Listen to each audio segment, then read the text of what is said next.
আসছি পরবর্তী খবরে। তৃণমূল নেতার বিরুদ্ধে জমি দখলের অভিযোগ। ভাঙড়ে তৃণমূল নেতার বিরুদ্ধে অভিযোগ।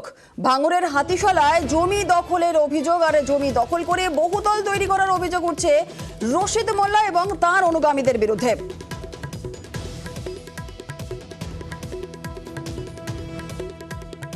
তৃণমূল নেতার বিরুদ্ধে জমি দখলের অভিযোগ। ভাঙড়ে তৃণমূল নেতার বিরুদ্ধে অভিযোগ। আরো বিস্তারিত জেনে নেব, আমাদের সঙ্গে রয়েছেন আমাদের প্রতিনিধি কল্যাণ। সরাসরি চলে যাব কল্যাণের কাছে। কল্যাণ, তৃণমূল নেতার বিরুদ্ধে জমি দখলের অভিযোগ কারা তুলছেন, ঠিক কি অভিযোগ করা হচ্ছে এই তৃণমূল নেতার বিরুদ্ধে?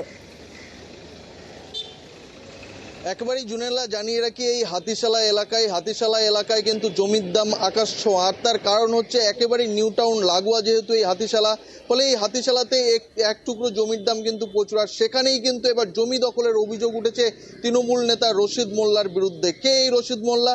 একদিকে এই রশিদ মোল্লা হচ্ছে ভাঙড় 2 নম্বর পঞ্চায়েত সমিতির হচ্ছে একজন কর্মাধ্যক্ষের স্বামী।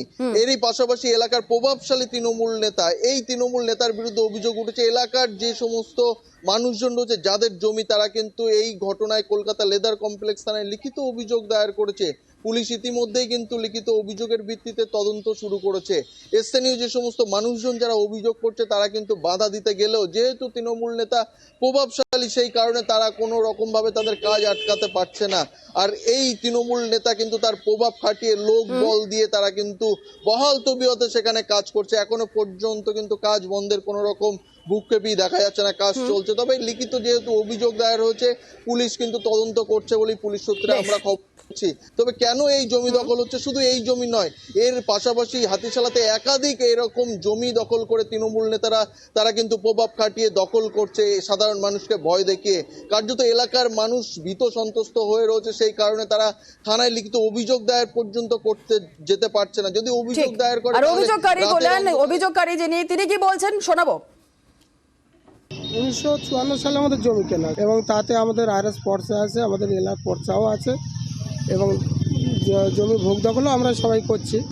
ইদানিং যে মূল মালিকই ছিল আগে, মানে 54 সালের আগে, সেই মালিকের বংশধরেরা এখন জোর করি এখন সেখানে ফের আবার নূতন করে দখল নেওয়ার জন্য চেষ্টা করছে বা ঘর করার জন্য আজ কয়েকদিন ধরে কাজ করছে। আমরা চাচ্ছি আমাদের জমিটা পুনরায় উদ্ধার করে। আর এই ঘটনায় স্থানীয় তৃণমূল নেতৃত্ব কি বলছে শোনাবো। না, এই বিষয়টা তো আমি জানি না কি বিষয় আছে।